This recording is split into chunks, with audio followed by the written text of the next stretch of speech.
परमेश्वर का धन्यवाद करते हैं कि यीशु मसीह अपने मनुष्यत्व में अलौकिक है, अनोखा है। उसका 5 भाग हम लोग देख चुके हैं। आज छठे भाग को हम लोग देखेंगे और छठा भाग ये है कि यीशु में देह, प्राण और आत्मा थी। यीशु मसीह के अंदर देह और प्राण और आत्मा थी। जिस प्रकार से पहली चीज़ है, यीशु की एक देह थी, शरीर था यीशु के पास में।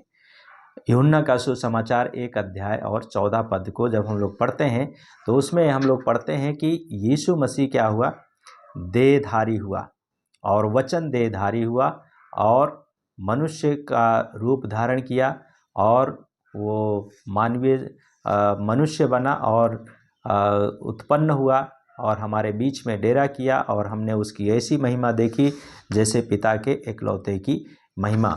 और तब इब्रानियों 2 अध्याय उसका 14 पद में भी हम लोग पढ़ते हैं कि इसलिए जबकि लड़के मांस और लहू के भागी हैं तो वह आप भी उनके समान उनका सहभागी हो गया, अर्थात मांस और लहू बन गया।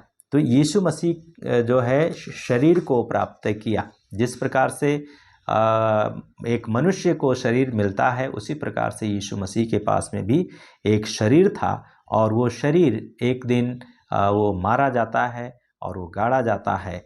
और जिस प्रकार से लूका उसका 23 अध्याय उसका 52 से 56 पद में हम लोग पढ़ते हैं तो इसमें लिखा है कि इस मनुष्य ने पिलातुस के पास जाकर यीशु का सौ मांगा। कौन?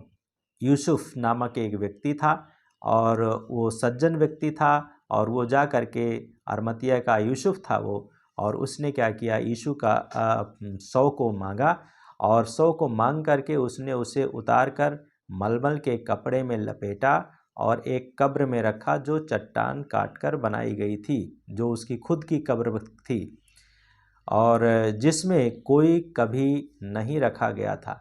वह तैयारी का दिन था और सप्त का दिन आरंभ होने पर था।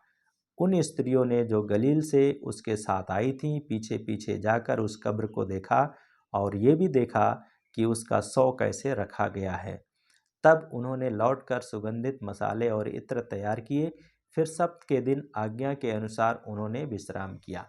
तो यहाँ पर हम लोग देखते हैं कि यीशु के पास में शरीर था, देह था और वो एक दिन इस मिट्टी में मिल गया और उसको अरमतिया नाम यूसुफ ने और निकोदेमुस ने उसको ले जा करके कब्रिस्तान में रखा और रखने के बाद में ये रोमी साम्राज्य के जो हाकिम पिलातुस है उससे उन्होंने उसके शरीर को मांग की थी और मांग करके ले जाकर उसको रखा था।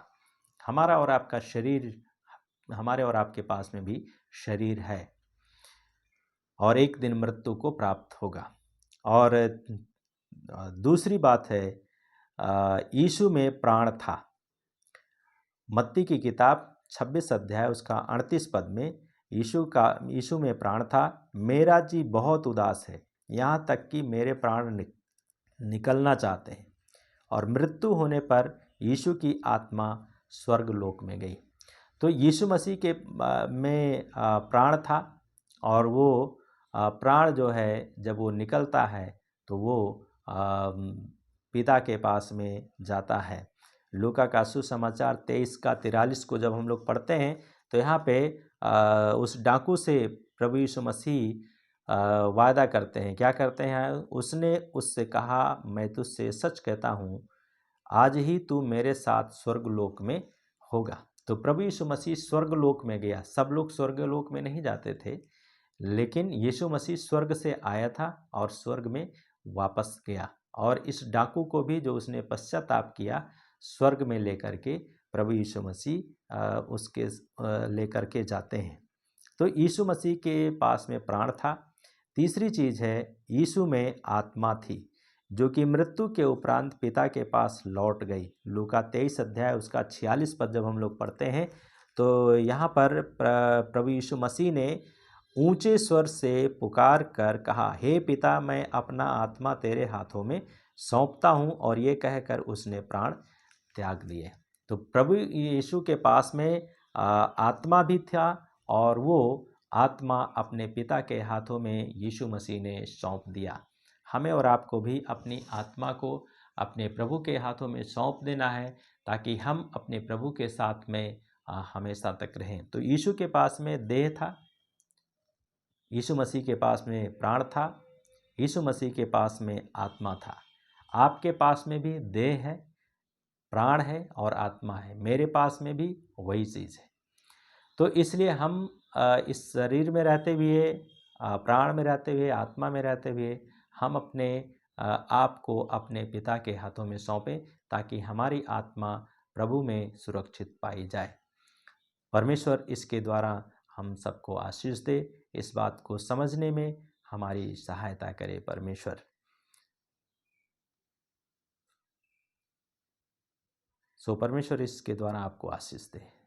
धन्यवाद के साथ प्रभु हम प्रार्थना करते हैं, जिस प्रकार से आपके पास में था और आपने मनुष्य को बचाने के लिए आपने अपने मनुष्यत्व में अलौकिक थे, उसी प्रकार से आपने मनुष्य को भी अलौकिक बनाया है, ताकि वो अपने शरीर में, प्राण में और आत्मा में उद्धार को प्राप्त करके आपके साथ में रह सके। प्रभु आप ऐसी सहायता कीजिए।